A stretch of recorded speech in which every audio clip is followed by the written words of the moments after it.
The Road to Emmaus by Cleopas. It's a short journey from Jerusalem to Emmaus, a couple of hours' walk at most. But for me, it was the journey of a lifetime. A couple of hours' walk, but it was enough for the Spirit to work on us, in us, to move us, to teach us, and reveal to us what we should have seen with our own eyes and believed with our own ears. We had been told by the women, that was the three Marys who'd been there at the tomb. They seemed all pumped up and excited. They were the first witnesses, the first evangelists, I guess you could say. But we called their story an idle tale and went back to our drinks and our talk. To tell you the truth, we didn't know what to do or what to believe anymore. Everything we had hoped for had been lost.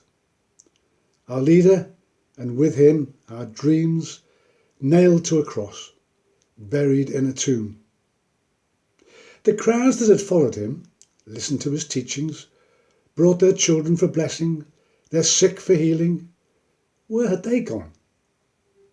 The religious authorities, who ought to have listened, if not understood, had instead been jealous of his popularity, felt themselves threatened by his mass appeal. The Romans thought he was about to mount a rebellion. It had all gone so wrong. The last few days were a nightmare for us, terrifying.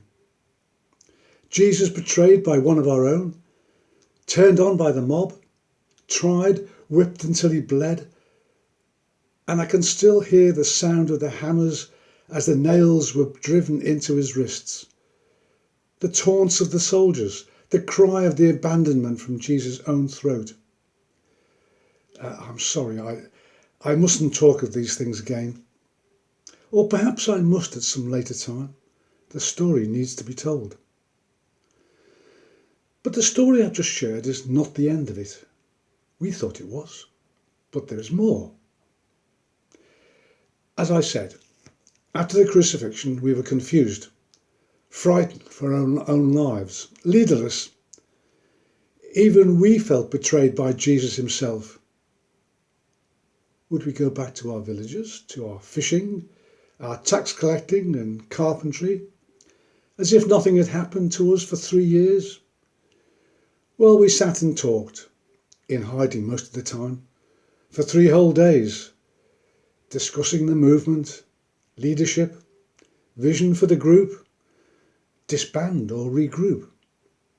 No one wanted to actually say it, but it was on all of our tongues, unspoken. Jesus was a deluded prophet, and we had fallen for him. Then the women came back, full of this improbable story that Jesus had risen from the dead. We were not quick to fall for that line. However, Peter wondered about the story.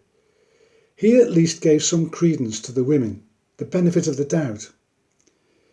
He finished his meal and went to the tomb where the body had been buried, where the women had supposedly seen the angels, where they'd heard the news, "He is not here, he is risen." "No point arguing about it, angels or not," Peter grumped. "Let's go see for ourselves." And off he went, leaving the rest of us to stay for yet another conversation about our future. Peter came back a short time later. He confirmed what the women had said. Empty tomb, no body. So what did that mean? Only that the body was gone. Stolen by the guards as a joke to throw us off, perhaps. It was something to go on, but not enough. And by this time, we were so sceptical that nothing short of the risen Christ himself would convince us. Not angels, not hopeful women, not even an empty tomb. Now John had things to do in Emmaus. "Come with me, Cleopas," he said. So off we went, talking as we walked, pondering again the events of the last few days. The road to Emmaus was well travelled. Dozens of people are back and forth, walking to work, coming back from the market in Jerusalem. It was late afternoon by the time we got going. Plenty of time to get there before dusk. As we walked, a stranger came beside us. Friendly enough fellow. We chatted about the weather for a while, and then he asked, matter of fact, what we were talking about as we walked. Seems he'd overheard some of our conversation as he caught us up. John and I looked at each other. We stopped. A feeling of sadness came over us. I could see it in John's eyes and I could feel it in my heart. Here it was, the public moment. Here, with this stranger, we might pour out our pain, sorrow, loss. How much would we say? I suspected somehow that the man was quite unaware of our story, so I tested him out. Are you the only one in Jerusalem who doesn't know the things that happened there in these days? To confirm my suspicions, he said, what things? I looked at the stranger again. He knew nothing. Nothing about our lives, nothing about Jesus, or the community we joined, the movement, the dream, the teachings, the miracles, the cross. Have you ever had that experience? A time when someone asks you, what's wrong? And you realise that short of saying, oh, I'm sad, or I'm afraid, there is nothing to do but tell the whole complex, sordid, painful story of how you got to that feeling. I took a deep breath and poured out the story, all of it, including his words and actions, his passion and compassion, his betrayal and death, even the deep sense of disappointment we had, that we thought he would be the one to redeem Israel. And I ended with the story the women had shared and that Peter had confirmed, the empty tomb and our still empty lives. The stranger shook his head. At first I thought he felt sorry for us, that he empathised with our loss. But his head was shaking in disappointment. How foolish you are, and how slow of heart to believe, he said. John and I looked at each other. How could this man say these things to us? Has he no feelings? Who is he to judge us like that? But the stranger went on, and as he talked, we listened. We heard him tell stories we had learned from childhood, Bible stories, from the prophecies of Isaiah and Jeremiah, Ezekiel, Zephaniah, to Moses and back again. Familiar prophecies, all put together, splendidly knit into a fabric of hope, all to do with the Messiah, with God's promises, with deliverance. The servant, whose suffering brings redemption to the people and glory to the servant. And as he talked, we marvelled. Our spirits were lifted. We remembered the power of the story to inspire, to touch the heart with hope.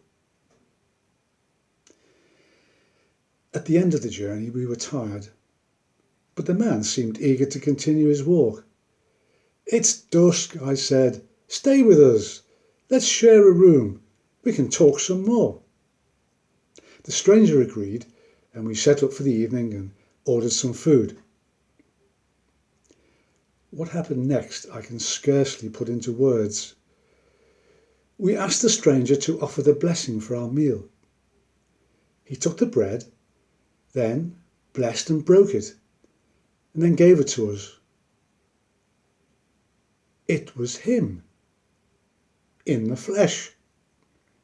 Memories of his last meal flooded back.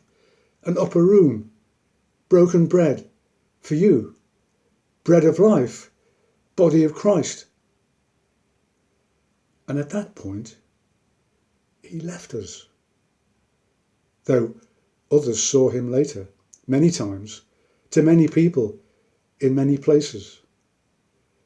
But at that time, in that place, To the two of us, it was as if time stood still, as if a veil had been lifted from our eyes. It was on a road that we met him, and in a room where we broke bread and discovered hope.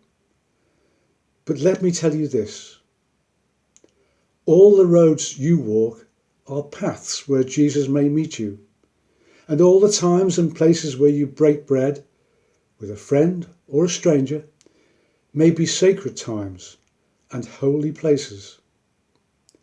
So keep your eyes open and your hearts willing to listen. Christ will find you, and enjoy his company.